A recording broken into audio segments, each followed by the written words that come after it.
আগামী 20 ডিসেম্বর দুদিনের কর্মসূচি নিয়ে অসমে আসছেন প্রধানমন্ত্রী নরেন্দ্র মোদী। 20 ডিসেম্বর গুয়াহাটি বিমানবন্দরের নয়া টার্মিনাল উদ্বোধন করবেন মোদী। 21 ডিসেম্বর নামরূপ সার কারখানার প্রকল্পের ভিত্তিপ্রস্তর স্থাপন করবেন প্রধানমন্ত্রী। এছাড়াও আরও একাধিক প্রকল্পের সূচনা করবেন। গতকাল সংবাদ মাধ্যমে প্রধানমন্ত্রীর সফরসূচি নিয়ে বিস্তারিত জানিয়েছেন মুখ্যমন্ত্রী হিমন্ত বিশ্ব শর্মা। ব্যুরো রিপোর্ট, বরাক বিশ্ব। 20 তাৰিখ গধূলি 4টা বজাত গুৱাহাটী এয়াৰপৰ্টৰ নতুন টাৰ্মিনেল মুকলি হ'ব, এৰো চিটিৰ আধাৰশিলা হ'ব আৰু গুৱাহাটীত আমি ফ্লাইট মেৰামতি কৰা, মেইনটেনেন্স আৰু ৰিপেয়াৰিঙৰ এটা নতুন উদ্যোগ আৰম্ভ কৰিম গুৱাহাটী এয়াৰপৰ্টত। আৰু পাইলটবিলাকৰ কাৰণে ষ্টিমুলেটৰ ট্ৰেইনিং প্ৰায়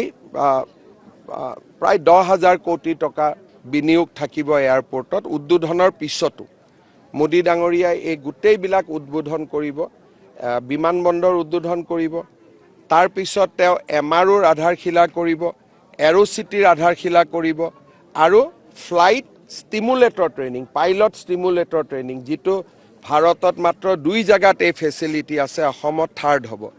এই গোটেইকেইটা প্ৰকল্প মোদী ডাঙৰীয়াই 20 তাৰিখে 4টা বজাত গুৱাহাটীত আধাৰশিলাৰ উদ্বোধন কৰিব।